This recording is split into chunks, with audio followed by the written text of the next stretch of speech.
Well, if everyone is talking about it, then there probably is a problem with NFL officiating. Is it feel like every year we go back to at some point in time with referees in that league? You know what? I hate complaining about officiating because it always comes off as sour grapes. However, we talked about this earlier in the week on the sports bar. It's terrible. It is absolutely terrible. You had 6 straight plays in the Cowboys game this weekend where there was a penalty flag called. I mean, how are you supposed to have any flow to a game? How are the fans supposed to stay engaged? The Monday night game, maybe it didn't cost the Lions a win, but it certainly cost them an opportunity to get the ball back. To get the ball back and see what they can do. It's brutal. It's horrible. And for the NFL, they took the step and said, pass interference is reviewable. They're not turning any of those calls over when they look at it because they're trying to prove a point, and we're going to keep the calls on the field. The game is different for the viewer because we see everything after the fact. Because I still give refs the benefit of the doubt in most cases because in real time, as much as we think we'd all make that call, we'd miss it as well. But what's next? The NFL has to acknowledge, hey, our officiating needs to be better. We understand it's impacting the game. But how do you clean that up? I don't want to see more reviews. I don't want to see more things reviewable. People have brought up the Canadian Football League where they have a ref in the booth that sees the game via TV, so all the different angles that can talk to the refs about a call. Right. How do you go about cleaning it up? Because you don't want more flags or more reviews. You want a more efficient game. Well, I think you touched on the biggest problem, and it's the pass interference review, which is new this year. But they're not turning those over. Mm-hmm. I assume the officials get the same replays that we get watching the game on television, and if we can see these things, why can't they? You're probably right. They're trying to make a point, but why bother taking up time to review these if you have no intention of overturning them?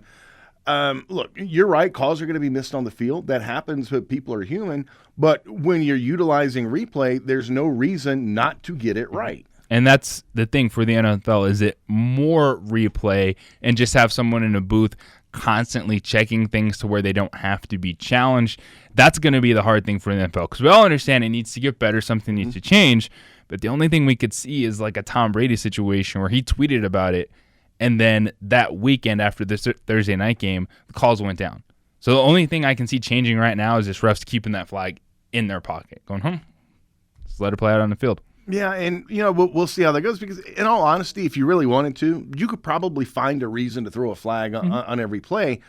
But when you just continue to bog down the game, that's not fun for anybody. It can't be fun for the players on the field. It's certainly not fun for us as fans.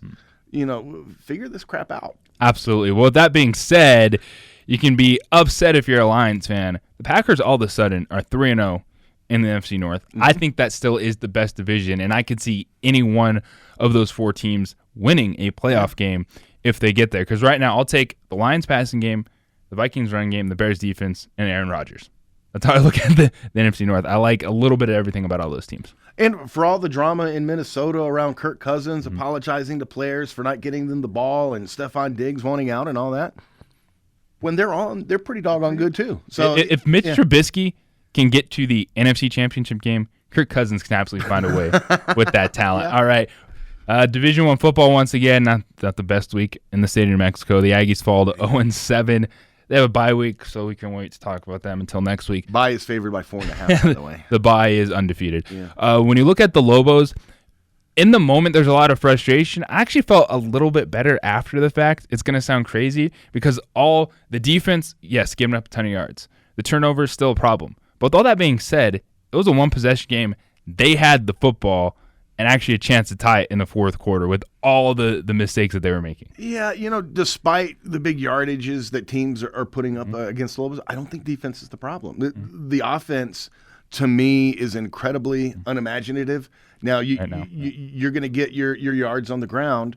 The passing game is non-existent. And if you're going to live or die on the run, they were a lot better off in the good old days of a few years ago when they were running the triple option. That way, at least there was a lot of variance.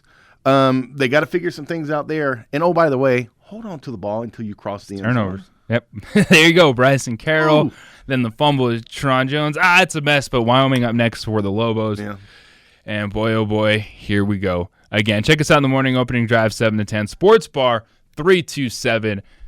Monday through Friday, we got you covered here on Sports Animal. And your weekly Benchwarmers code word is jelly. Jelly. Jelly.